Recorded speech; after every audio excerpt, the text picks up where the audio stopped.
Hi അസ്സലാമു അലൈക്കും welcome back.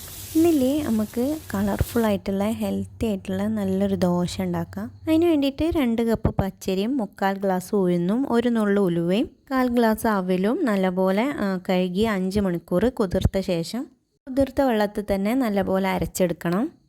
എന്നിട്ട് അരച്ചെടുത്ത മാവ് കൈവച്ചിട്ട് 2 മിനിറ്റോളം ഇതേപോലെ ഒന്ന് അടിച്ചെടുക്കാം കേട്ടോ. ഇതൊരു 8 മണിക്കൂർ വെച്ച ശേഷം നമുക്ക് ദോശ ഉണ്ടാക്കാം. ഇത് കുറച്ച് മുരിങ്ങയില കഴുകിയിട്ട് മിക്സിൻ്റെ ജാറിലിട്ടിട്ട് അരച്ചെടുത്തതാണ്. ഇല മാത്രം ചേർത്തിട്ട് എൻ്റെ മിക്സിൻ്റെ ജാറിൽ അരഞ്ഞ് കിട്ടാനായിട്ട് ഞാൻ കുറച്ച് ദോശമാവ് കൂടി ചേർത്തിട്ടാണ് കേട്ടോ അരച്ചത്. ഞാൻ അതിലേക്ക് നമുക്ക് കുറച്ചും കൂടി ദോശമാവ് ഒഴിച്ചിട്ട് മിക്സ് ചെയ്ത് മാറ്റി വെക്കാം. പിങ്ക് കളറിനായിട്ട് ബീട്രൂട്ട് കഷ്ണങ്ങളാക്കിയിട്ട് ഒന്ന് അരച്ചെടുത്തതാണിത്. അതിലേക്ക് നമുക്ക് ദോശമാവ് മിക്സ് ചെയ്ത് കൊടുക്കാം. നമ്മൾ കളറിന് വേണ്ടിയിട്ട് വെജിറ്റബിൾസൊക്കെ ചേർത്താലും ടേസ്റ്റിനൊന്നും ഒരു മാറ്റം ഉണ്ടാവില്ല കേട്ടോ.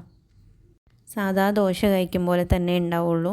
ഇനി ഓറഞ്ച് കളറിന് വേണ്ടിയിട്ട് ക്യാരറ്റ് കഷ്ണങ്ങളാക്കിയിട്ട് മിക്സിൻ്റെ ജാറിലൊന്ന് അരച്ചെടുത്തതാണിത്.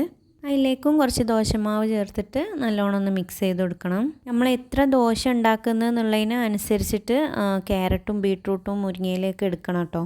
അപ്പോൾ അതാ നമ്മളെ കളർഫുൾ ബാറ്റർ ഇവിടെ റെഡിയാണ്. ഇനി ദോശക്കല്ലൊന്ന് ചൂടാവാൻ വെച്ചിട്ട് ചൂടൊന്ന് ബാലൻസ് ചെയ്യാൻ വേണ്ടിയിട്ട് കുറച്ച് വെള്ളം തളിച്ചു കൊടുക്കുന്നുണ്ട്. എന്നിട്ട് ആദ്യം നമുക്ക് നമ്മൾ ഉണ്ടാക്കി വെച്ച ദോശമാവ് ഉണ്ടല്ലോ, നോർമൽ ദോശമാവ്, അത് ഒഴിച്ചു കൊടുക്കുക. 2 സ്പൂണ് മാവ് ഒഴിച്ച ശേഷം ഒന്ന് ചെറുതായിട്ടൊന്ന് പരത്തി കൊടുക്കുക.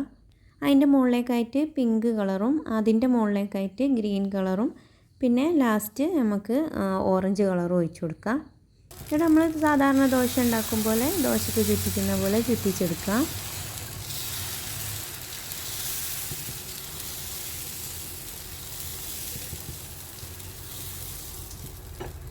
നല്ല ഭംഗിയില്ലേ കളർഫുള്ളായിട്ട് ഈ ദോശ കാണാൻ. അതേപോലെ തന്നെയാണ് കഴിക്കാൻ നല്ല ക്രിസ്പിയുമാണ് ടേസ്റ്റുമാണ് കേട്ടോ. ദോശ മൊരിഞ്ഞ് വരുന്ന സമയത്ത് നമുക്ക് അതിൻ്റെ മുകളിലേക്കായിട്ട് കുറച്ച് നെയ്യ് തൂവി കൊടുക്കണം. മുരിങ്ങയിലേക്ക് പകരം നമുക്ക് സാദാ ചീര അല്ലെങ്കിൽ പാലക്ക് ചീര എന്ത് വേണമെങ്കിലും എടുക്കാം. വെജിറ്റബിൾസ് ഒന്നും കഴിക്കാത്ത കുട്ടികളൊക്കെ ഉണ്ടെന്നുണ്ടെങ്കിൽ അവർക്കൊക്കെ കൊടുക്കാൻ പറ്റിയൊരു ദോശയാണിത്. വീഡിയോ ഇഷ്ടമായെങ്കിൽ ലൈക്ക് ചെയ്യാനും കമൻറ്റ് ചെയ്യാനും സബ്സ്ക്രൈബ് ചെയ്യാനും ഒന്നും മറക്കരുതേ.